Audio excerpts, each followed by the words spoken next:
नमो ज्ञानेश्वरा नमो ज्ञानेश्वरा। निवृत्ती उदारा सोपान देवा। मुक्ताबाई नमो त्रिभुवन पावनी। आद्यत्रय जननी देवांची ये। जयांची केलिया स्मरण होय सकळ विद्यांचे अधिकरण। तेची वंदू श्रीचरण श्री गुरूंचे ते नमस्कारोनी आता। ब्राह्मण क्षत्रिय विशाम शूद्रानांच परंतप। कर्माणि प्रविभक्तानि स्वभाव प्रभवैर्गुणैः। तेची चारी वर्ण पुससी जरी कोण कोण। तरी जया मुख्य ब्राह्मण धुरीचे का। कैवल्य साम्राज्य चक्रवर्ती विश्वमाऊली ज्ञानोबाराय सकल ब्रह्मनिष्ठ गुरुजनांच्या परमकृपेने श्री भगवती ज्ञानेश्वरीच्या 18व्या अध्यायाचा आपण विचार करत आहोत। गुणांच्या संबंधाने ज्ञान कर्म करता बुद्धी धृती आणि सुख यांचे तीन प्रकार कसे संभवतात तो सगळ्यांचा विचार आपण पाहिला आहे। आणि सर्वांचा संक्षेप करून परमात्मा सांगतात की या पृथ्वीवर स्वर्ग लोकामध्ये किंवा देवांच्या ठिकाणी सुद्धा अशी एकही वस्तू नाही की जी प्रकृतीपासून निर्माण झालेल्या 3 गुणांच्या तावडीतून सुटलेली आहे। याचा अर्थ जगातली कोणतीही व्यक्ती वस्तू पदार्थ जर आपण घेतला तर त्यामध्ये सात्विक राजस तामस असा गुणांच्या संबंधाने प्रकार संभवतो। हा सगळा विचार पाहिल्यानंतर गुणांचं सामर्थ्य एवढं मोठं आहे की गुणी देवात्रयी लाविली गुणी लोकी त्रिपुटी पाडिली चतुर्वर्णा घातली सिनानी उळगी। गुणांनी एका देवाच्या ठिकाणी 3 प्रकार प्राप्त करून दिले आहे। ब्रह्मदेवाला किंवा भगवान विष्णूला आणि भगवान शंकराला एकाच ईश्वराला 3 ठिकाणी वाटणारे हे गुणच आहे। सत्वगुणाचा संबंध आला की त्या ईश्वराला भगवान विष्णू असं म्हणतात। रजोगुणांच्या उपाधीचा संबंध आला की त्याच ईश्वराला आपण ब्रह्मदेव असं म्हणतो। आणि तमोगुणाचा संबंध आला की त्याच ईश्वराला आपण भगवान शंकर असं म्हणतो। हे सगळे ईश्वर एकच आहे, पण ईश्वराच्या ठिकाणी ब्रह्मदेव भगवान शंकर किंवा भगवान विष्णू असा जो भाव आला त्याला मुख्यत्वे कारण आहे गुणांचा संबंध। एवढंच आहे असं नाही, गुणी लोकी त्रिपुटी पाडिली लोकामध्ये सुद्धा 3 प्रकार या गुणामुळे झाले आहे। स्वर्गलोक मृत्यूलोक आणि पाताळ हाही संबंध गुणांच्या संबंधामुळेच आलेला आहे। एवढंच आहे असं नाही, चतुर्वर्णा घातली सिनानी उळगी। उळगी शब्दाचा अर्थ होतो आहे कार्य। 4 वर्णाच्या ठिकाणी भिन्न भिन्न प्रकारचे जे कर्म निर्माण झाले त्यालाही कारण गुणच आहे। मग ते 4 वर्ण नेमके कोणते आहे, त्यांचे गुण काय, त्यांच्या ठिकाणी असणारे प्रभाव स्वभाव काय आणि त्यांना प्राप्त झालेले कर्म काय, तो विचार आता या 41व्या श्लोकापासून प्रारंभ होतो आहे। अतिशय महत्त्वाचा हा विचार आहे। आपल्या भारतीय संस्कृतीने जगाला सगळ्यात महत्त्वाची व्यवस्था कोणती दिली असेल तर ती आहे चातुर्वर्ण व्यवस्था। आणि ही व्यवस्था जोपर्यंत आपल्या भारत देशामध्ये सुचारू स्वरूपाने विद्यमान किंवा कार्यरत होती तोपर्यंत आपल्या भारत देशाचा गौरव सगळ्या जगाने त्याचं वर्णन करावं किंवा नतमस्तक व्हावं असा त्याचा विचार व्हावा। पण जेव्हा या चतुर्वर्ण व्यवस्थेचा आपल्याकडून तिरस्कार झाला, काही इतिहासकारांनी यामध्ये विष कालवण्याचा प्रयत्न केला। आणि इतिहासकारांचं एक म्हणणंच असं आहे, जे चांगलं आहे ते चांगलं सांगायचं नाही, जे वाईट आहे ते चांगलं करून सांगायचं। हा इतिहासकारांचा इतिहास आहे। आणि त्या इतिहासकाराने काही आपणही लोक असे आहोत, आपण संत महापुरुषांना तेवढे प्रमाण नाही मानत जेवढे की आपण इतिहासकारांना प्रमाण मानतो आहे। आणि अशा इतिहासकारांनी काही प्रलोभन आपल्याला मिळावं या संबंधाने आपल्या भारतीय संस्कृतीमध्ये अनेक प्रकारचे दोष दाखवले। जगामध्ये अनेक दोष आहे, पण त्यांना फक्त हिंदूतलेच दोष दिसले, बाकी काही दिसलेच नाही। कोणता चष्मा त्यांनी वापरला त्यांचं त्यांनाच माहिती आहे। आणि म्हणून चतुर्वर्ण जी व्यवस्था आहे ती व्यवस्था कशी घातक आहे असा त्यांनी प्रयत्न केला। पण जर आपण थोडासा विचार केला सत्ययुगापासून तर अगदी जोपर्यंत पांडव निजधामाला गमन करत नाही, सत्य त्रेता आणि द्वापार युगाच्या समाप्तीपर्यंत ही चतुर्वर्ण व्यवस्था सुचारू स्वरूपाने विद्यमान होते। जेव्हा कलिकालाला प्रारंभ झाला आणि मग आताचाही पाठीमागचा आपण 1000-2000 वर्षाचा इतिहास पाहिला की तोपर्यंत ही व्यवस्था चांगल्या प्रकारे विद्यमान होती. चतुर्वर्ण व्यवस्थेमध्ये कर्माची चांगल्या प्रकारे व्यवस्था लावावी हा सगळ्यात महत्त्वाचा भाग आहे. प्रत्येक व्यक्ती सगळे कर्म करू शकत नाही, पण प्रत्येक व्यक्ती एक एक कर्म मात्र चांगलं करू शकतो. आणि मग ज्याची जी योग्यता असेल ती योग्यता पाहून, त्याचा स्वभाव पाहून शास्त्राने कर्माची वाटणी केली. सगळ्या समाजाची ही विश्वाची सुचारू स्वरूपाची व्यवस्था तोपर्यंत चांगल्या प्रकारे चालत होती. आता सगळीकडे आपल्याला गोंधळ दिसतो आहे. त्याचं कारणच असं आहे, कोणीही कोणाचं कर्म करत आहे. ज्याच्याकडे योग्यता नाही, आता ते आपण बोलू शकत नाही हा विषय, पण बोलल्याशिवाय पर्याय नाही. ज्या विद्यार्थ्याची गुणवत्ता चांगली आहे त्याला बिचाऱ्याला नोकरी मिळत नाही, आणि ज्याला शाळेमध्ये कसं तरी तो अगदी रडत पडत खाली आडखळत जो पास होतो आहे त्याला मात्र उच्च पदावर अभिषिक्त केलं जात आहे. कसा काय समाज चांगले तयार होईल किंवा शासन व्यवस्था कशी काय चांगली राहील हे होऊ शकत नाही की ना. जो योग्य व्यक्ती आहे तोच योग्य पदावर गेला पाहिजे. देशाचं संरक्षण जो करू शकतो किंवा आंतरराष्ट्रीय संबंधाची ज्याला जाणीव आहे किंवा प्रखर देशाभिमान ज्याच्या अंतःकरणात आहे त्याच्याकडे देशाची धुरा सांभाळली पाहिजे. जो काहीचा काही बरळतो, ज्याला इतिहासही भारताचा माहिती नाही, आणि जर तो राजा झाला तर काय होईल? सगळी सुरक्षा धोक्यात येईल. आपणही वाचणार नाही आणि जगही वाचणार नाही. म्हणून शास्त्राने हे सगळं पाहिलं आहे. एक फक्त भाव सांगतो त्यातला, मानवी बुद्धीतून कितीही नियम तयार झाले तर ते मानवी बुद्धीतले नियम मनुष्याचं अंततोगत्वा खरं हित करू शकत नाही. ऋषी मुनींच्या महात्म्यांच्या मुखारविंदातून, त्यांच्या ऋतंभरा प्रज्ञेतून जे काही नियम तयार झाले, शास्त्राचे कायदे तयार झाले, तेच फक्त मानवाचं रक्षण करू शकतात. हल्लीच्या काळामध्ये मानवाच्या बुद्धीतून नियम तयार झाले तर ते पाप पुण्याला मानत नाही, आणि पाप पुण्याला न मानल्यामुळे सगळीकडे जी अराजकता निर्माण झाली आहे. आपण सगळ्या बातम्या पाहतो आहे की नाही? ज्याचं वयही नाही त्याचाही लाड केला जातो. परिणामी काय होत आहे? स्वतःचाही नाश आहे, कुटुंबाची हानी आहे, आणि समाजाचा सुद्धा घात आहे. म्हणून समाजाची व्यवस्था चांगली राहायची असेल तर याकरता चतुर्वर्ण व्यवस्था अत्यंत महत्त्वाची होती आहे, आणि याला पर्याय नाही आहे. पण शास्त्राने हे सगळं संशोधन केलेलं आहे. ऋषीमुनीने तो विचार पाहिला आणि मग कर्माची वाटणी केली आहे. कोणाचा कशात अधिकार आहे ते सगळं पाहिलं. एक फक्त भाव सांगतो महत्त्वाचा. आता काही लोक असं म्हणतात की वेदाने या बाबतीमध्ये भेद केला आहे. वेदाचं अध्ययन करण्याचा अधिकार फक्त त्रैवर्णिकांना आहे, बाकीच्यांना अधिकार नाही. अधिकार नसू द्या, पण वेदाने बाकीच्यांची दया येऊन त्यांनासुद्धा विशिष्ट प्रकारचे कर्म प्रतिपादन केले आहे. त्या कर्माचं अनुष्ठान केलं तर ज्याला वेदाचं अध्ययनाचा अधिकार नाही तो सुद्धा मोक्षाला जाऊ शकतो. बरं, हा जी वर्णव्यवस्था मांडली आहे ना ते प्रामुख्याने कर्मसंबंधाने आहे.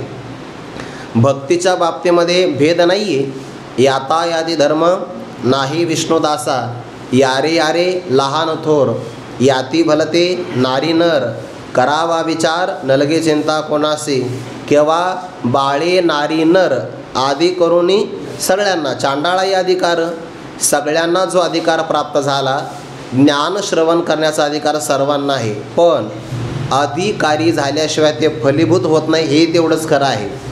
ऐकू सगळे शकतात, पण अंतःकरणाची वृत्ती सगळ्यांची होऊ शकत नाही. हे आपल्यालाही अनुभवाला येतं की नाही? इथं म्हणजे इथं काही आपला फार मोठा अधिकार आहे असं काही अर्थ नाही, पण आपणही प्रामुख्याने बघू शकतो किंवा उपनिषदाचा आपण जरी विचार केला तर स्त्री जातीला सुद्धा हे ज्ञान सांगण्याचा अधिकार तिथं आहे. ते आपल्या गार्गी वगैरे ज्या काही फार मोठ्या विद्वत्तेला प्राप्त झालेल्या ज्या काही स्त्री माता भगिनी प्राप्त झाल्या होत्या त्यांनीसुद्धा जनकांच्या सभेमध्ये वादविवाद केलेला आपल्याला आढळतो. म्हणजे ज्ञानाच्या बाबतीमध्ये सर्वांना अधिकार आहे. सगळ्यात मोठं उदाहरण आईसाई मुक्ताबाईंचं आहे. जेव्हा ज्ञानोबाराय ताटी लावून बसले तेव्हा त्यांना संतत्वाच्या भूमिकेवर जागृत करण्याचं महत्त्वाचं कार्य कोणी केलं आहे? आईसाहेबांनी, मुक्ताबाईंनीच केलं आहे की नाही? म्हणजे ज्ञानाची भूमिका सर्वांना प्राप्त होऊ शकते, भक्तीचा अधिकारही सर्वांना प्राप्त होऊ शकतो, मात्र कर्माचा अधिकार सर्वांना प्राप्त होऊ शकत नाही. कारण कर्म जर भलतंच भलत्याने केलं, ज्ञानोबा म्हणतात ना, तैसे आनी आन करिता नाश होईल स्वहिता. अरे भलतंच भलत्याने जर केलं तर त्यामध्ये हित होऊ शकत नाही. एकाला ताप आलेला आहे आणि त्याने दूध प्राशन केलं तर ताप उतरणार नाही, उलट ताप चढू शकतो. तसं अन्याचं कर्म अन्याने केलं तर सुचारू स्वरूपाची व्यवस्था राहणार नाही. आणि अनधिकार्याला जर एखादी गोष्ट सांगितली, मौल्यवान गोष्ट आहे, आणि अनधिकारी पुरुषाला जर प्रतिपादन केली तर त्याचा दुरुपयोग होऊ शकतो. आपल्याला पुराणातलं उदाहरण माहिती आहे. एक भगवान शंकराचा भक्त होता आणि भगवान शंकराला भस्म प्रिय आहे. भस्म उठी रुंडमाळा, हाती त्रिशूळ नेत्री ज्वाळा. मग त्या भगवान शंकराला दररोज नूतन चिता भस्म लागतं, शिळं नाही चालत. जे प्रेत काल जाळलेलं आहे त्याचीच नवीन राग भगवान शंकर आपल्या अंगाला लावतात. हे तुम्हाला प्रकर्षाने पाहायचं असेल तर तुम्ही महाकालेश्वराची आरती बघावा. स्वतंत्र तिथं भस्म आरती असते आणि ती पाहायला सर्वात जास्त गर्दी असते. बरं, सकाळी जावं लागतं, ते काही अशी एरवी बघायला भेटत नाही. भस्म आरती आहे. भगवान शंकराला चिता भस्म लागतो आणि एका सेवकाकडं ते काम आलं. मग त्याने काय करायचं, दररोज व्हॉट्सअप पाहायचं. आज नेमका कोणता व्यक्ती कोणत्या प्रांतात मरण पावला आहे, तिथं जायचं आणि नवीन राग घेऊन यायची. संशोधन करावं लागेल की नाही. व्हॉट्सअप नव्हतं तेव्हा, पण काहीतरी यंत्रणा असेल. मग त्याने तो कंटाळला आणि सांगितलं, भगवान शंकरजी, याचा मला त्रास होतो आहे. दररोज नवीन प्रेत बघायचं आणि त्याची चिता राख आणायची, त्यापेक्षा मला काहीतरी व्यवस्था करा. भगवान शंकराने त्याला वरदान दिलं आणि सांगितलं, इथून पुढं बरेच भक्त माझ्या दर्शनाला येतील, त्यापैकी तुला जो आवडेल त्याच्या मस्तकावर हात ठेवायचा, क्षणात त्याची राख तयार होईल. परिणाम असा झाला, ही बातमी पसरली. भगवान शंकराकडे लोकांच्या दर्शनाची रांगच बंद झाली. लोकाला असं वाटलं, आपण जर गिरून मोक्ष मिळाला, मग जे आपली राख झाली तर न जाणंच बरं आहे. तोही कंटाळा. ज्याच्यासाठी आपण वरदान मागून घेतलं ते लोक आपल्याकडे काही येत नाही. ही सगळी बातमी हळूहळू लोकांना पसरली, कळाली. नारदांना मात्र माहिती नव्हती आणि सहज नारदजी दर्शनाला आले आणि तो भस्मासूर त्यांच्या मस्तकावर हात ठेवण्याचा प्रयत्न करू लागला. नारदांच्या लक्षात आलं, आपण आलोय दर्शनाला, पण यांनी जर आपल्या अंगावर जर हात ठेवला तर आपलं दर्शन नाही, प्रदर्शनच होईल. त्यापेक्षा आपण काहीतरी सुटण्याचा प्रयत्न केला पाहिजे. भगवान नारदांनी त्याला सांगितलं, अरे तू काय करतो आहे. म्हणे, मी तुमच्या मस्तकावर हात ठेवणार, परिणामी तुमचं भस्म होणार आणि मला भगवान शंकराची सेवा करता येणार. म्हणे, तुम्हाला वाटलं तू हुशार असेल, पण तुलाही मूर्ख निघाला. म्हणजे कसं काय. अरे दररोज तुला भस्माचं शोधन करावं लागतं. त्या माझ्या डोक्यावर हात ठेवून तुला काय मिळणार आहे. कारण मी तर नारळही घेत नाही. मी नारदांचं सांगतोय बरं. माझ्याकडे असून काय आहे, विना आणि चिपळ्या. ते तुला काय मिळणार आहे. त्यापेक्षा बावळट एक काम कर, भगवान शंकराच्या मस्तकावर हात ठेव. म्हणजे काय होईल, दररोज तुला भस्म आणायचा त्रास होणार नाही आणि पार्वतीसारखी त्रिभुवन सुंदरी पत्नी तुला मिळेल. तुला हो रे, हे मला कळालंच नाही. नारदजी म्हणले, तुला सल्ला देणारच कोणी भेटला नाही. आज तुझं भाग्य आहे, भाग्याचा उदय, पुढचं नका घेऊन. त्याच्यामुळे तर तुला हे प्राप्त झालं आहे. तो मला वा, हे सगळ्यात चांगलं आहे. तो भगवान शंकराच्याच मस्तकावर हात ठेवण्याकरता प्रवृत्त झाला. ज्ञानोबा म्हणतात बघा, जेथीच या कृपालाही जेवर, तेथेच मने विचार, तरी काय मी भस्मासूर. अर्जुन म्हणे, भस्मासुराला जे वरदान दिलं ते योग्य होतं, पण त्याचा त्याला वापर नाही करता आला. जर भस्मासुराने तेच वरदान एखाद्या दुर्जन दुष्ट पापी पुरुषाकरता वापरलं असतं तर जगातल्या पापी लोकांची संख्या कमी झाली असते आणि त्यांचं भस्मही भगवान शंकराला दररोज सेवेला उपयोगाला आलं असतं. पण त्याने तो वापरच भगवान शंकराला करण्याचा प्रयत्न केला. भाव असा आहे, अनधिकारी पुरुषाच्या हातामध्ये जर नुसतं वरदान दिलं तर एवढी हानी होऊ शकते. तसं अनधिकारी पुरुषाला गोयी असणारं ज्ञान जर सांगितलं तर त्याची पण हानी होते आणि जगाची सुद्धा तो हानी करू शकतो. वेदांत शास्त्राचं तत्त्वज्ञान असं आहे, जर ते शुद्ध अंतःकरणाच्या साधकाने ऐकलं तर त्याचा उद्धार आहे आणि जगाचं कल्याण आहे. पण जर ते अनधिकार्याने श्रवण केलं तर तो स्वैराचारात प्रवृत्त होईल आणि पाप करून काय म्हणेल माहिती आहे का, मी असंग आहे, मी अकर्ता आहे, मी अभोक्ता आहे. करायचं आहे पाप, पण त्यामध्ये सुद्धा तो मात्र स्वैराचारात प्रवृत्त होईल आणि म्हणून वेदाने हे ज्ञान सर्वांना देण्याच्या बाबतीमध्ये काही अधिकाराचे विवक्षा आपल्यासमोर ठेवली आहे. कोणीही कोणाला काही पण देऊ शकत नाही. अधिकारी झाल्याशिवाय ज्ञानसुद्धा फलभूत होत नाही. म्हणून अधिकाऱ्याचा विचार केला आहे. कर्माच्या बाबतीमध्ये तो कटाक्षाने केला आहे. कोणतं कर्म कोणी करावं याचा विचार क्रमशः पुढे येणार आहे. तो विचार सांगण्याचा उपक्रम या श्लोकापासून प्रारंभ झाला आहे. ब्राह्मण क्षत्रिय विषाम शूद्राणां च परंतप कर्माणि प्रविभक्तानि स्वभाव प्रभवैहि गुणैहि. भगवान असं म्हणतात, हे परंतप. श्लोकाचा पदच्छेद सरळच आहे. हे परंतप जो शत्रूंना संताप निर्माण करतो त्याला म्हणतात अर्जुन. परांतापयती जो दुसऱ्यांना ताप निर्माण करतो आपल्या पराक्रमाने त्याला म्हणतात परंतप. हे अर्जुना, स्वभाव प्रभवैहि आपल्या स्वभावापासून निर्माण झालेल्या गुणांच्या द्वारे गुणांपासून ब्राह्मण क्षत्रिय विषाम च शूद्राणां कर्माणि प्रविभक्तानि प्रकर्षेण विभक्तानि. प्रकर्षे करून ब्राह्मण क्षत्रिय वैश्य आणि शूद्र या सर्वांची कर्म भिन्न भिन्नतेला प्राप्त झाली. याचे 2-3 अर्थ होतात. स्वभाव प्रभव कशाला म्हणतात? पहिला अर्थ असा होतो की ब्राह्मणाचा स्वभाव आहे सत्वगुणाचा आणि त्याच्या स्वभावापासून निर्माण झालेला जो सत्वगुण त्याच्यामुळे त्यांची कर्म भिन्न झाली आहे. क्षत्रियाच्या स्वभावामध्ये सत्वगुण अल्प असतो, रजोगुण जास्त असतो. त्याला स्वभाव प्रभव असं म्हणायचं. त्यांच्या गुणांपासून त्याचं कर्म वेगळं आहे. पुढे वैश्याचं आणि शूद्राचंही कर्म वेगवेगळं आहे. बरं, हल्लीचे जे काही इतिहासकार आहे ना ते शूद्र शब्दाचा क्षुद्र असा अर्थ करतात. म्हणजे शहामृगाचा श त्यांनी काढलेला आहे आणि तिथं क्षत्रियाचा श टाकून शूद्र शब्दाचा क्षुद्र म्हणजे अत्यंत हलका, अत्यंत कनिष्ठ, अत्यंत सामान्य असा त्यांनी त्यांच्या अल्पबुद्धीप्रमाणे अर्थ केला. मग आता ज्यांना व्याकरणाचं एवढं मोठं ज्ञान आहे, म्हणजे ज्ञानच नाही, त्यांना वेदाचं तात्पर्य काय कळणार आहे हो?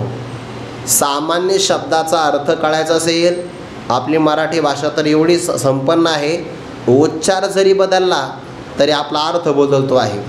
गुरुवारी संदीपान महाराज ते एक उदाहरण सांगत असतात की लोकमान्य टिळक म्हणे कुठंतरी बाहेर गेले. त्यांना भेटण्याकरता एक मित्र आला. मित्र आल्यानंतर विचारलं, लोकमान्य घरात आहे का? घरातल्या त्यांच्या धर्मपत्नीने आवाज दिला म्हणे, अंगणामध्ये जोडा आहे का? जोडा नाही. बस अंगणामध्ये जोडा दिसत नाही. खुंटीला त्यांचा कोट टांगलेला नाही आणि खुर्चीवर त्यांची ते काठी नाही. ते आपली जी काही सौभाग्य संपन्न धर्मपत्नी असते तिने लोकमान्य टिळक घरात आहे का याचं उत्तर नाही असं दिलं नाही. उत्तर काय दिलं? अंगणामध्ये जोडा नाही, खुंटीवर त्यांचा कोट नाही आणि त्या खुर्चीवर हातातली काठी नाही. याचा अर्थ ते प्रवासाला कुठंतरी बाहेर गेले आहे. म्हणजे सौभाग्य संपन्न असणारी स्त्री, इतकी मराठी भाषा कळावी लागते. आपले पतिराज घरात नाही असं ती सांगणार नाही आहे. नाही शब्द वापरायचा कशाला? म्हणजे ज्याला ही मराठी भाषा कळाली तर भावार्थ कळू शकतो. म्हणजे शब्दाचा अर्थ, त्याचा भावार्थ, त्याचा पुन्हा गूढ अर्थ हे कळण्याकरता एवढी मोठी योग्यता लागते. इथं यांचा श आणि क्षत्रियाचा क्ष यातलाच फरक ज्यांना कळत नाही त्यांना आपण इतिहासकार म्हणतो आहे. आणि वाचतोय बघा, हल्लीचा समाज त्यांना इतिहासकार, त्यांचे पुस्तकं बरेच विद्यार्थी वाचतात. तर ते त्यांचं सद्भाग्य आहे आणि विद्यार्थ्यांचं दुर्दैव आहे की इतिहासकार म्हणून त्यांचं ते वाचतात आहे, त्यांना हे कळणार नाही. म्हणून स्वभाव प्रभवैहि त्यांच्या स्वभावापासून निर्माण झालेल्या गुणांच्याद्वारे त्यांचे कर्म भिन्न भिन्न आहे. दुसरा एक अर्थ होतो, स्वभाव शब्दाचा अर्थ आहे माया आणि मायेपासून प्रभव म्हणजे निर्माण झालेले कोण आहे? सत्वरजतम हे गुण आहे. यांच्यापासून प्रत्येकाचे कर्म भिन्न भिन्न आहे. तिसरा अर्थ असा होतो, मागच्या जन्मामध्ये जे संस्कार आपल्या जीवनात झाले आहे अंतःकरणामध्ये आणि त्या संस्कारापासून वर्तमान काळामध्ये आपल्या अंतःकरणाचा एक स्वभाव तयार झाला आहे. मागचे संस्कार, त्यापासून स्वभाव आणि स्वभावापासून जे गुण निर्माण झाले त्यांच्यापासून आपल्या सगळ्यांचे कर्म भिन्न भिन्न आहे, हा सगळा भाव या श्लोकामध्ये प्रतिपादन केला. त्यापैकी ब्राह्मण क्षत्रिय विश्राम एकच पद वापरलं आहे. ब्राह्मण क्षत्रिय वैश्य यांना वेदाध्ययनाचा अधिकार असल्यामुळे या त्रैवर्णिकांचं एकाच पदामध्ये चिंतन केलं आहे. आणि जो सेवा पुरवणारा शूद्र आहे त्याचा मात्र वेदाच्या अध्ययनात अधिकार नाही आहे, पण बाकीचे चांगले वेदातली कर्म तो करू शकतो, सेवा करू शकतो, सत्य बोलू शकतो, अहिंसेचं पालन करू शकतो, यातूनही त्याला मोक्ष प्राप्त होऊ शकतो. यामध्ये काही अन्यथा नाही. ही वेदाची व्यवस्था आहे. सगळे कर्म नाही ना करू शकत. कर्म कोणाला तरी वाटावे लागताच की नाही. समजा एखाद्या गावाची व्यवस्था असेल तर गावातला कारभार सगळेजण पाहू शकत नाही. जरी गावातले सगळे माणसं सारखे असेल तरी कुणाला तरी स्वच्छतेचा विभाग सांभाळावा लागतो, आहे की नाही. सगळेजण स्वच्छता नाही करू शकत, पण कुणीतरी स्वच्छता करू शकतो. गावातलं अर्थनियोजन कुणीतरी करू शकतो, गावातलं रक्षण कुणीतरी करू शकतो, गावातल्या लोकांना शिक्षण कुणीतरी देऊ शकतो. हे गावातसुद्धा व्यवस्था असते, तर मग समाजातली व्यवस्था राहण्याकरताच या चतुर्वर्ण व्यवस्थेचा निर्माण किंवा निर्मिती झाली आहे.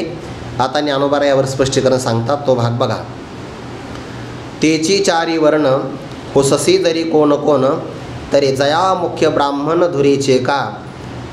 तेची चारी वर्ण, चार प्रकारचे वर्ण कोणते आहे. आपल्याकडे चतुर्वर्ण आणि चतुर आश्रम, चार प्रकारचे वर्ण आहेत. ब्राह्मण, क्षत्रिय, वैश्य आणि शूद्र हे झाले वर्ण. आणि चार प्रकारचे आश्रम आहे. त्यामध्ये आहे ब्रह्मचर्य, गृहस्थ, वानप्रस्थ आणि संन्यास, हे चार प्रकारचे आश्रम आहे. सगळ्या वर्णाचे आणि सगळ्या आश्रमाचे कर्म भिन्न भिन्न आहे. याचा जर विस्तार पाहायचा असेल आपल्याला तर श्री एकनाथी भागवतामध्ये बघायचा. याकरता बहुतेक 2-3 अध्याय खर्च झालेले आहेत. खूप चांगला विस्तार नाथ महाराजांनी तिथं केलेला आहे. तेची चारी वर्ण पुससी जरी कोण कोण, कोणते हे वर्ण आहे असा अर्जुना तो विचार करशील तर, जया मुख्य ब्राह्मण धुरेचे का, ज्याच्यामध्ये मुख्य म्हणजे महत्त्वाचे आणि धुरे म्हणजे अग्रभागाचे, पहिल्या क्रमांकाचे कोण असतील तर ब्राह्मण आहेत. बरं, ब्राह्मण शब्दाचे वर्णानुसार ब्राह्मण असाही अर्थ होतो आणि दुसराही अर्थ होतो ब्रह्मजानाति इति ब्राह्मणः, जो ब्रह्मस्वरूपाला जाणतो त्यालाही ब्राह्मण असं म्हणतात. हे बघा, अग्रक्रमाला आहे म्हणजे पहिल्या क्रमांकाला आहे. पहिल्या क्रमांकाला येणं हे मानाचं लक्षण आहे, पण पहिल्या क्रमांकावर जबाबदारी सुद्धा खूप मोठी असते. नाथ महाराजांनी भागवतामध्ये असं म्हटलं आहे, ब्राह्मणस्य ह्यु देहोयम क्षुद्र कामाय नेच्छते प्रेत्यानंत सुखाय च कृच्छ्र तपसे चेह प्रेत्यानंत सुखाय च. ब्राह्मणाचा देह क्षुद्र कामाकरता वापरायचा नसतो. जिवंत असताना त्याने कठीणातली कठीण व्रत तपश्चर्या करायची आणि देहपातानंतर अनंत सुखाला प्राप्त व्हायचं. म्हणजे मुख्य जरी असेल तर जबाबदारीसुद्धा फार मोठी आहे. जया मुख्य ब्राह्मण धुरेचे का, मुख्य आहे ते येर क्षत्रिय वैश्य दोन्ही, ते हे ब्राह्मणाच्याची मानीचे मानी, जे ते वैदिक विधान योग्य म्हणून. एर म्हणजे इतर, क्षत्रिय आणि वैश्य दोन्हीसुद्धा तेही ते देखील ब्राह्मणाच्याची मानी जे ब्राह्मणाच्याच मान्यतेनुसार मानले पाहिजे. म्हणजे काय, जेवढा मान ब्राह्मणाला आहे तेवढा क्षत्रियालासुद्धा आहे आणि तेवढाच वैश्य म्हणजे व्यापार करणारा जो वर्ग आहे त्यांनासुद्धा आहे. का बरं, जे नामकारण ते वैदिक विधान योग्य म्हणून वेदातलं असणारं जे विधान आहे त्या विधानाचं पालन करण्याकरता ते योग्य आहे, म्हणून ते सुद्धा ब्राह्मणाच्या योग्यतेला मानले पाहिजे. तिघांचा विचार झाला. पाहिजे होते आपल्याला 4 जण. चौथा शूद्र जो धनंजया, वेदी लाग किरणाही तया, तरी वृत्तीवर्णत्रया अधीनतयाची. चौथा कोण आहे आता, शूद्र. क्षुद्र नाही बरं, क्षत्रियाचा क्ष नाही, शहामृगाचा श आहे आणि म्हणून त्याचा हलका असा अर्थ नाही होत. सेवा पुरवणारा जो वर्ग, हल्लीच्या भाषेत सांगू का, त्याला म्हणतात सर्व्हिस प्रोव्हायडर. हां, हा, गुड सर्व्हिस टॅक्स येणार GST हल्लीच्या काळात. आणखी त्याचा काय झाला संक्षेप झाला आहे. जो सर्व्हिस करतो आहे ना हल्लीच्या काळामध्ये, नोकरी करतो आहे ना, सेवा करणारा वर्ग शूद्रच आहे. सेवा करतो ना तो सर्वांची म्हणून. आणि सेवा कोण नाही करत? आपणही आपल्या देहाची सेवा करतोच की नाही. सकाळी स्नान करतो आपण, म्हणजे काय आहे? देहाची सेवाच आहे. त्या अर्थाने आपणही शूद्रच आहोत. एखादा व्यक्ती जर अध्ययन करत असेल तर त्या काळात तो ब्राह्मण आहे. रक्षण करत असेल तर क्षत्रिय आहे. व्यापार करत असेल तर वैश्य आहे. आणि सेवा करत असेल आरोग्याच्या संबंधाने तर तो सुद्धा काही अर्थाने शूद्रच आहे. याच्यामध्ये भेद नाही. ही कर्माची व्यवस्था लावण्याकरता ऋषी मुनींच्या माध्यमातून तयार झालेली सुचारू स्वरूपाची एक व्यवस्था आहे. चौथा शूद्र तो धनंजया वेदी लाग किरणाही तया. ज्ञानोबा म्हणतात वेदाचं अध्ययन करण्याचा लाग म्हणजे संबंध निश्चित त्याला नाही, पण वेदाने त्याचा तिरस्कार नाही केला. बरं, तो वेदाचं अध्ययन नाही करू शकत, पण वेदातलं ज्ञान त्याला श्रवण करता येतं. त्याच्यासाठी एक व्यवस्था आहे. काय? प्रत्यक्ष वेदाचं अध्ययन करू नये, पण वेदाचं ज्ञान ज्या पुराणामध्ये आलेलं आहे त्या पुराणांचं तो श्रवण करू शकतो. त्या पुराणांचं सगळं ज्ञान, वेदाचं तात्पर्य संत वाङ्मयामध्ये आलेलं आहे, त्यांचं तो अध्ययन करू शकतो. ही त्याला व्यवस्था आहे. श्रीमद भागवतामध्ये जर आपण पाहिलं ना तर ते शौनक आदी ऋषी सूत महर्षींना प्रश्न विचारतात. सुतांचा जन्म कनिष्ठ आहे आणि शौनक आदी मात्र श्रेष्ठ आहे, पण तरीसुद्धा ते भागवत पुराण ऐकतात. म्हणजेच काय? जरी वेदाचा अधिकार नसेल तर पुराण सांगण्याचा त्यांचा अधिकार आहे. पण ज्ञानोबा म्हणतात प्रत्यक्ष वेदात त्यांचा अधिकार नाही आहे. वेदी लाग किरणाही तया, तरी पण वृत्ती म्हणजेच काय?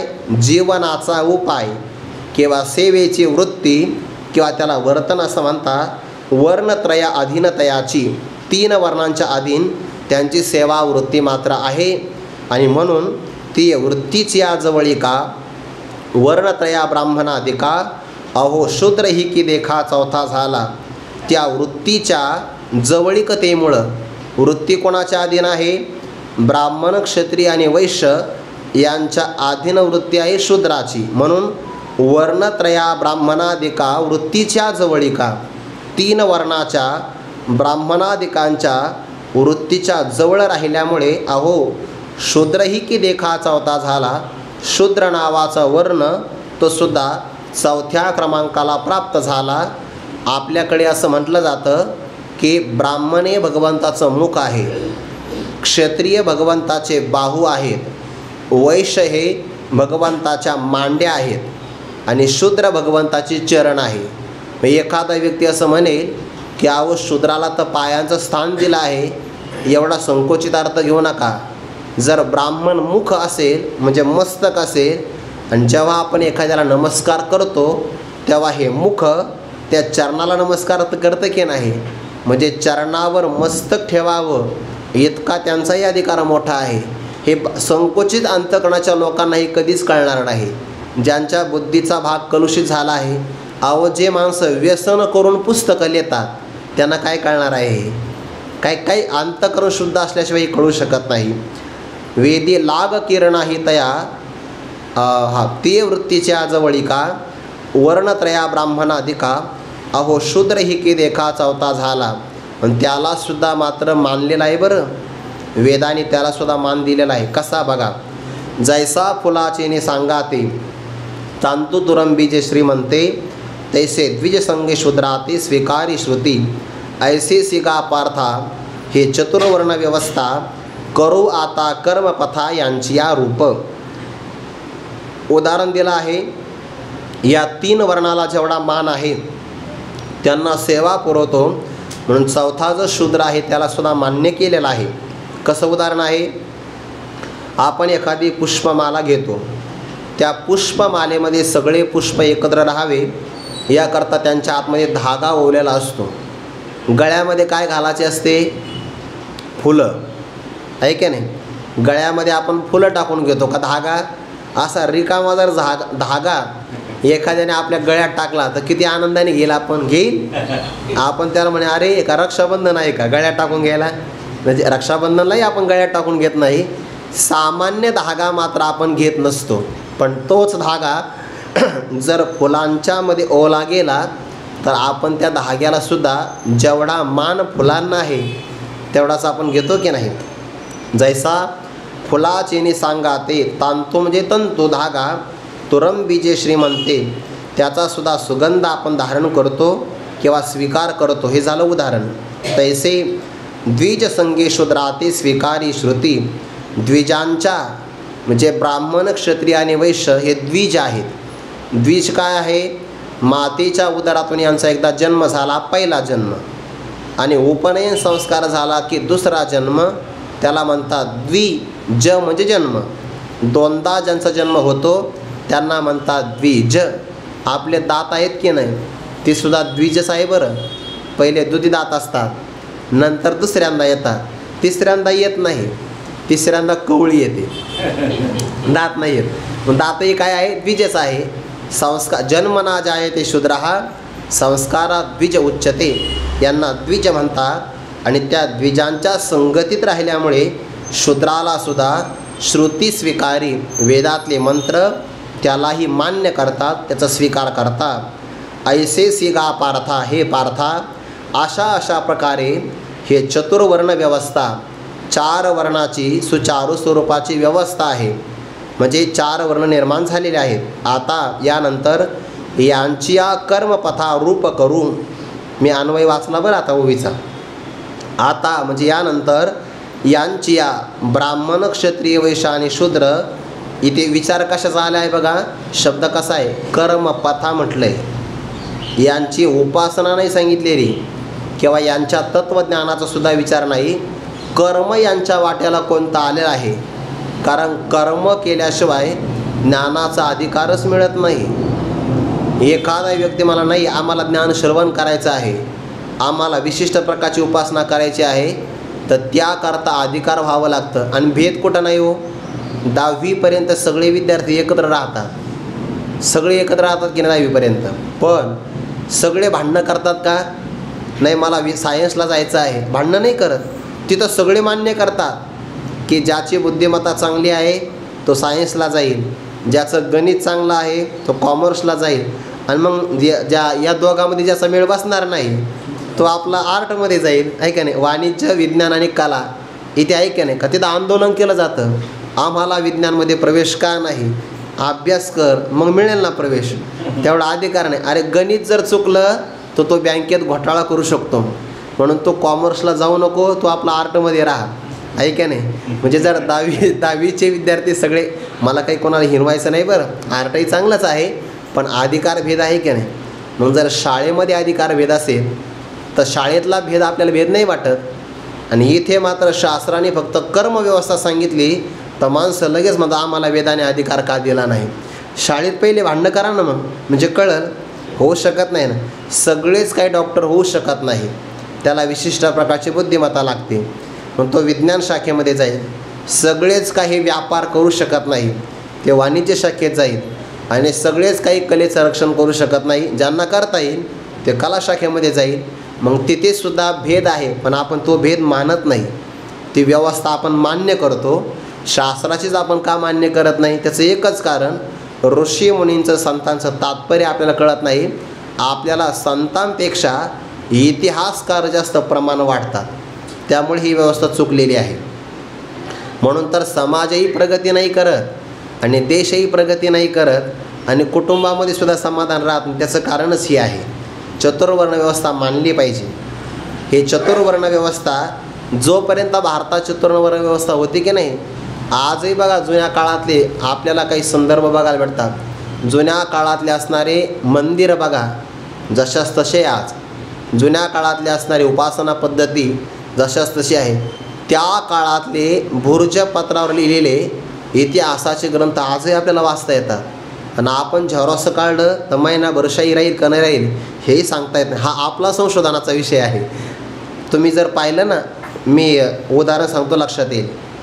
वेरूळची कैलास लेणी बघा, जगातली जगप्रसिद्ध लेणी आहे की ते मंदिर पहिल्यांदा कळसापासून सुरुवात झालं आणि नंतर सगळा भाग तयार झाला. काय रचना असेल त्या लोकांच्या बुद्धीमध्ये. काही पिढ्या गेल्या बघा, ज्याच्या अंतःकरणामध्ये त्या मंदिराची रचना, त्याला स्ट्रक्चर म्हणतात, जे तयार झाला असेल, नकाशा असेल त्याच्या मनामध्ये, तो गेला, तो मंदिर पाहायला शिल्लक राहिला नाही तो व्यक्ती.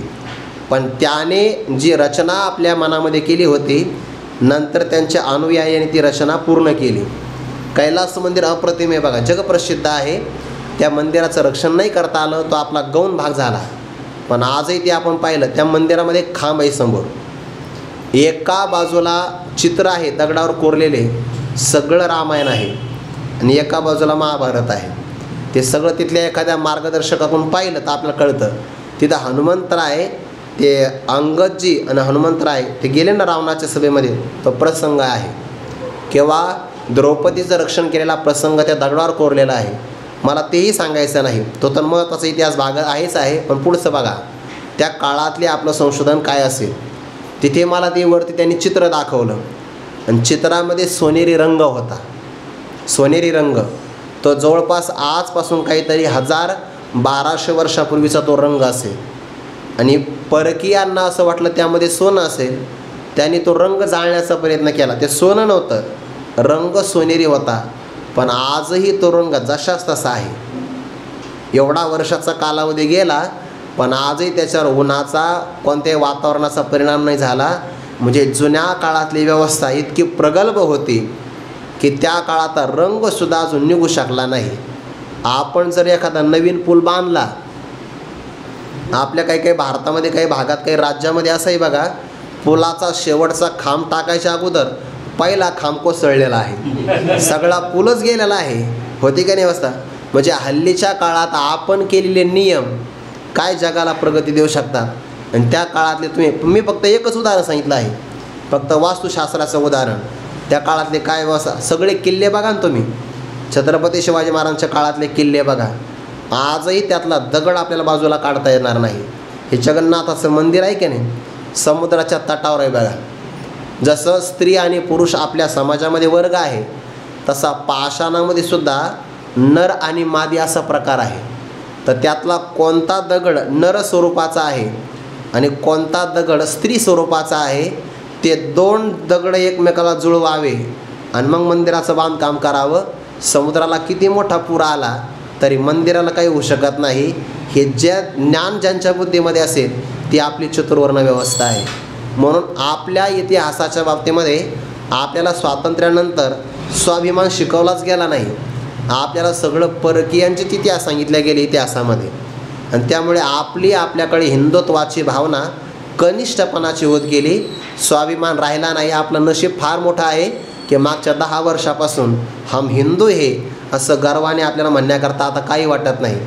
तुम्ही आता सध्याला बघितलं असेल, प्रवासामध्ये बघायला भेटतं आम्हाला, सगळ्या गाड्यांच्या पाठीमागे हिंदू असं नाव असतं बघा. आता जुन्या काळात 10 वर्षापूर्वी कोणी लिहित नव्हतं.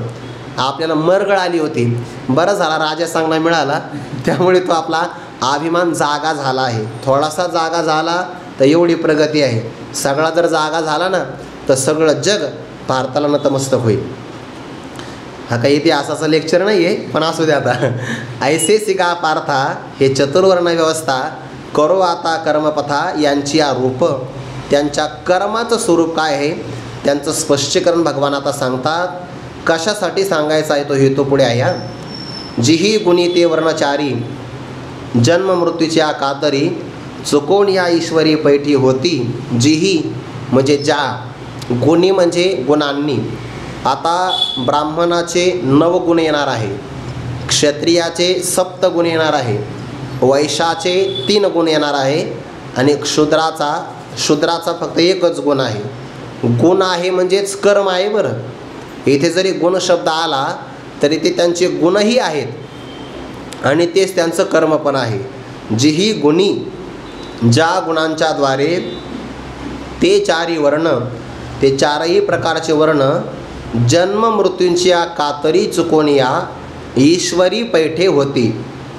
सगळ्या जीवांच्या पाठीमागे जन्म आणि मरणाची कातर लागली बघा. कात्री पाहिली असं आपण, त्या कात्रीला 2 पाते असतात आणि पदार्थ सापडला की त्याचे तुकडे होतात. तसं जीव नावाचा पदार्थ आहे, जन्म आणि मरणाची कातर आहे, आणि यात सापडला की जीवाचा नाश होऊन जातो जन्म आणि मृत्यूंच्या कात्रीतून ते चुकावे आणि ईश्वर स्वरूपाला पैठे होतील, प्राप्त होतील, प्रविष्ट होतील अशा प्रकारचे गुण किंवा त्यांच्या कर्माचं स्पष्टीकरण परमात्मा सांगणार आहे. म्हणजेच काय, जर प्रत्येकाने आपल्या वाट्याला आलं कर्म चांगलं केलं, ईश्वर अर्पण केलं की त्याला ईश्वराच्या प्रसादाने वैराग्य मिळेल. वैराग्याच्या नंतर ईश्वराच्या कृपेने किंवा सद्गुरूंच्या कृपेने त्याला तत्त्वज्ञान प्राप्त होईल आणि तत्त्वज्ञानाने मोक्षाला मिळाला की मोक्षामध्ये जन्म नाही आणि मरण नाही, ईश्वर स्वरूपामध्ये तो प्रविष्ट होईल. इथं ईश्वर शब्दाचा वाच्यार्थ नाही घ्यायचा, लक्षार्थ घेऊन ईश्वर स्वरूपाचा ब्रह्म असा अर्थ करायचा. ते ब्रह्मस्वरूपाला प्राप्त होईल. कारण ईश्वर शास्त्राने नित्य परोक्ष सांगितलेलं आहे. ईश्वराचं लक्ष ब्रह्मवेद ब्रह्मैव होती अशा स्वरूपाला तो प्राप्त होईल. जे आत्मप्रकृतीचे इही गुणी सत्वादिकितीही कर्मे चौगा चौठाई वाटिली वर्णा. जी म्हणजे ज्या आत्मप्रकृतीचे इही गुणी. आत्मा म्हणजेच काय, ब्रह्मस्वरूप आणि आत्मप्रकृती म्हणजेच ब्रह्मस्वरूपाच्या आश्रयावर राहणारी प्रकृती. आपल्याकडे मायेला स्वाश्रया आणि स्वविषया म्हटलेलं आहे. जसं पाण्यावर शेवाळ तयार होतं आणि पाण्यालाच आच्छादित करतं. निर्माण कुठं झालं, पाण्यावर. म्हणजे शेवाळाचा आश्रय कोण आहे, पाणी. आणि विषय म्हणजे आच्छादन कोणाला केलं, पाण्याला. तसं ब्रह्मस्वरूपावर असणारी माया राहते कोणाच्या आश्रयावर, स्व म्हणजे ब्रह्मस्वरूपावर. आणि आच्छादित कोणाला करते, ब्रह्मस्वरूपाला. म्हणून त्याला स्वाश्रया आणि स्वविषय असं म्हणतात. इथे शब्द आला आत्मप्रकृती. आत्म्याच्या आश्रयावर राहणारी प्रकृती आणि त्या प्रकृतीचे इही गुणी. या गुणांनी, कोणते गुण आहे ते, सत्व ज्याच्यामध्ये आदी आहे अशा सत्वादिकी इही तिही गुणी. गुण आहेत तिघ. ते गुण आहे प्रकृतीचे आणि प्रकृती राहते आहे आत्मस्वरूपावर. गुण आहेत तिघ, वर्ण आहेत चार. पण त्या चार वर्णाला या तिघा जणांनी मात्र कर्मे चौगा चौठाई वाटिली. चौघा जणांनी या चौघांना चार प्रकारची कर्म या असणाऱ्या तीन गुणांनी वाटून दिली. कशी वाटली, विभाग केला. याकरता व्यवहारातलं उदाहरण देतात. जैसे बापे जोडिले लेका वाटिले सूर्य मार्ग पांथिका नाना व्यापार सेवका स्वामीने जैसे तैसे प्रकृतीच्या गुणी जया कर्मांची वे लावणी केली आहे वर्णी चहूही. दोन वयांचा एकत्र विचार आहे. ज्याप्रमाणे एखाद्या कुटुंबामध्ये 3 मुलं असावे किंवा 4 मुलं असावे, मग वडील काय करतात, हुशार वडील ते आहे की जे आपल्या जिवंतपणात आपल्या डोळ्या देखत त्या असणाऱ्या संपत्तीची वाटणी करून जातात. म्हणजे नंतर केली तर नंतर वाटणी नाही होत, नंतर भांडणं जास्त होतात. शहाण्या वडिलांनी आपण जिवंत असतानाच आपल्या मुलांच्या समोर संपत्तीची वाटणी करावी. नंतर कलह होण्याची शक्यता आहे. जर संपत्ती नाही वाटली त्याचं काय होतं माहिती आहे का, ते सगळे कोर्टात जातात आणि कोर्टामध्ये जाऊन येऊन त्यांची संपत्ती सगळी खर्च होते. ते 2 भावांनी भांडणं केले गेले पोलिसामध्ये. पोलिसांनी 25-25 हजार घेतले त्यांच्याकडून. दोघांचे कानामाग एक चापड लावली आणि सांगितलं इथून पुढं भांडणं करायचे नाही. एक चापड केवढ्यात पडली, 25,000ला. म्हणून अगोदरच त्याची वाटणी केली पाहिजे. जसे बापे जोडिले लेका वाटिले. बापे जोडिले लेका वाटिले. बापाने कमवलेलं आहे आणि मुलांना ते वाटलं पाहिजे. किंवा सूर्ये मार्ग पांथिका वाटिले. सूर्य उदयाला येतो, जे चालणारे पांथिक असतात वाटसरू लोकांना सूर्य मार्ग वाटून देतो बघा. मग जर ज्ञानोबांच्या सोहळ्यात असेल तर त्या मार्गाने जावं, तुकोबरांच्या सोहळ्यात असेल तर त्या मार्गाने जावं. सूर्ये पांथिका मार्ग वाटिले. किंवा तिसरं उदाहरण नाना व्यापार सेवका स्वामीने जैसे वाटिले. हे वाटिले क्रियापद आहे की नाही, त्याची आपण वाटणी 3 ठिकाणी करायची आता. जैसे बापे जोडिले लेका वाटिले, सूर्ये मार्ग पांथिका वाटिले, नाना व्यापार सेवका स्वामीने जैसे वाटिले. याला म्हणतात योजना. म्हणजे ज्ञानोबराय 3 दृष्टांताकरता एकच क्रियापद वापरतात. त्या व्याकरणशास्त्रामध्ये असं आहे, जर अर्धमात्रा लाघवेन पुत्रोत्सव मन्यन्ते वैयाकरणाः. बोलण्यामध्ये जर अर्धमात्राही कमी करता आली तर पुत्रोत्सवाचा आनंद व्याकरणातले विद्वान मानतात. इथं तर सगळं क्रियापदच वाचवलं आहे ज्ञानोबारायांनी, एकच क्रियापद सगळ्यांकरता. ज्याप्रमाणे एखादा स्वामी आपल्या अनेक असणाऱ्या सेवकांना त्यांच्या व्यापार वाटून देतो, तैसे त्याप्रमाणे प्रकृतीच्या गुणी, प्रकृतीपासून निर्माण झाले हे 3 गुण आहेत. या गुणांनी जया कर्माची वेल्हावणी केली, चहू इही वर्णी केली आहे. प्रकृतीच्या गुणांनी या 4 वर्णांसाठी जया कर्मांची वेल्हावणी, वेल्हावणी म्हणजे विस्तार केला आहे. तो विस्तार आपण ऐका. प्रकृतीचे आहेत 3 गुण, वर्ण आहेत 4. मग 4 जणाला कर्माच्या विस्ताराचा प्रकार कसा केला आहे तो पुढे सांगतात. तो सूक्ष्म असणारा विचार पुढच्या वेळी येतोय बरं. ते तर सत्वे आपल्या अंगी समीन निमीन भागी, दोघे केले नियोगी ब्राह्मण क्षत्रिय. आता हा बारकावा खूप बारकाईनं ऐका बरं. यामध्ये आपल्याकडे आहेत 3 गुण आणि वर्ण झाले आहेत 4. मग 3 गुणांनी आपल्या स्वतःला 4च्या ठिकाणी कसं वाटलं तर ते बघा. सत्वे आपल्या अंगी, सत्वगुणांनी आपल्या अंगातून समीन निमीन भागी. समीन निमीन म्हणजे काय, सम आणि विषम, किंवा दुसऱ्या ठिकाणी त्याचा अर्थ केला आहे अर्धा आणि अर्धा. म्हणजे ज्याच्यामध्ये शुद्ध सात्विक असेल त्याच्यामध्ये ब्राह्मण तयार झाले, आणि सत्वगुणच आहे पण कमी आणि रजोगुण जास्त आहे तर त्यामध्ये क्षत्रिय. पण इथला प्रकार असा आहे समीन निमीन भागी, म्हणजे सत्वगुणाने आपला अर्ध्या अर्ध्या भागातून दोघे केले, 2 जणांना निर्माण केलं. कुणाला, क्षत्रिय आणि ब्राह्मण नियोगी म्हणजे उत्पन्न केले. म्हणजे एकट्या सत्वगुणातून ब्राह्मण तयार झाले आणि सत्वगुणापासूनच क्षत्रिय तयार झाले. पण त्यामध्ये जास्त प्रमाण सत्वगुणाचं ब्राह्मणात आहे आणि सत्वगुणाप्रमाणेच अल्प प्रमाण काही का होईना रजोगुणाचं जास्त प्रमाण आहे आणि सत्वगुणाचं कमी, त्याला क्षत्रिय निर्माण झाले असा त्याचा अर्थ केलेला आहे. सत्वे आपल्या अंगी समीन निमीन भागी. काही ठिकाणी समीन निमीन याचा सम विषम असा अर्थ केला आहे बरं.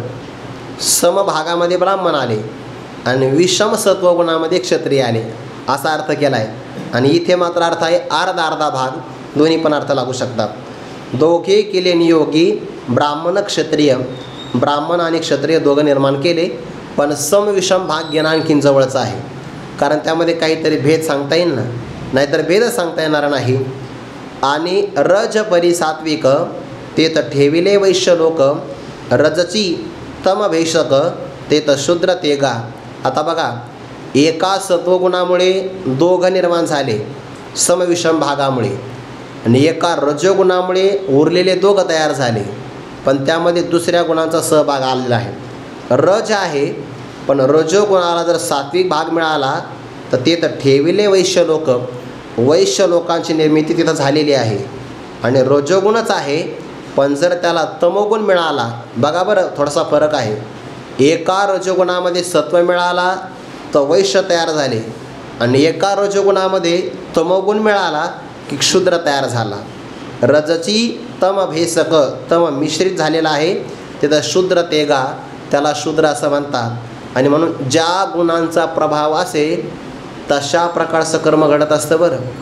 आपल्यामध्ये सुद्धा जर तमोगुण जास्त आला आणि जर हवा लागली डोळा लागतो का, तमोगुणाचा प्रभाव होतो. पण जर इथे तमोगुणाचा एवढा प्रभाव होत असेल तर कर्म करण्यामध्ये किंवा गुह्य ज्ञान श्रवण करण्यामध्ये जे आत्मज्ञान आहे अतिशय महत्त्वाचं, ते श्रवण करण्यामध्ये अनधिकार का निर्माण होणार नाही, ही व्यवस्था आहे. ऐसा एकाची प्राणीवृंदा भेद चतुर्वर्णदा, गुणीचीही प्रबुद्धा केला जाणं. असा प्राणीवृंद म्हणजे प्राण्यांचा समुदाय एकच आहे. ज्यांच्यामध्ये प्राण आहे त्याला प्राणी म्हणतात. प्राणी एकच आहे, पण त्यांच्यामध्ये चतुर्वर्णधा 4 प्रकारचा वर्ण निर्माण झाला. हे प्रबुद्धा बुद्धिमान असणाऱ्या अर्जुना, गुणीची हे प्रवृत्ता केला जाणं, या गुणांच्यामुळेच त्यांच्यामध्ये हे 4 प्रकार संभवले निर्माण झाले असं जाणावं. आता 3 गुणामुळे 4 वर्ण तयार झाले. त्यांचे कर्म कसे आहे ते पुढे सांगतात. मग आपले ठेविले जैसे आई तिचे दीपे दिसे, गुणभिन्न कर्म तैसे शास्त्र दावी. तिचे आता कोण कोण वर्णविहिताचे लक्षण, हे सांगो ऐक श्रवण सौभाग्य निधी. श्रवण करण्याचं सौभाग्य ज्यांना प्राप्त होतं त्या सगळ्या लोकांच्यामध्ये श्रवणाच्या सौभाग्याचा निधी असणाऱ्या अर्जुना तू आहे. श्रवणाला सामान्य समजू नये बरं. श्रवण करायला मिळणं हे सगळ्यात मोठं सौभाग्य असतं आणि त्याचा ठेवा अर्जुना तू आहे. मग आपले ठेविले, आपलीच ठेवलेली वस्तू आयतीच सहजगत्या दीपे दिसे, दिव्याच्याद्वारे आपल्याला दिसू शकते. तैसे गुणभिन्न कर्म आहे ते शास्त्र आपल्याला दाखवतं. आपली हरवलेली वस्तू दिव्याच्या प्रकाशाने दिसते, तसं गुणांच्याद्वारे भिन्न भिन्न झालेलं कर्म ते शास्त्र नावाच्या दिव्याने आपल्याला दिसतं. तेचे आता कोण कोण, तेच आता कोण कोण, कोणत्या कोणत्या प्रकारचं वर्णविहिताचे लक्षण, प्रत्येक वर्णाला विहित असणारं कर्म कोणतं आहे त्याचं लक्षण सांगो. तू काय कर, ऐक. पण ते आज नाही, ते उद्या ऐक. कुंडली कवरधारी विठ्ठल श्री ज्ञानदेव मौली ज्ञानेश्वर महाराज की जय. जगद्गुरु तुकाराम महाराज की जय. सद्गुरु जोग महाराज की जय.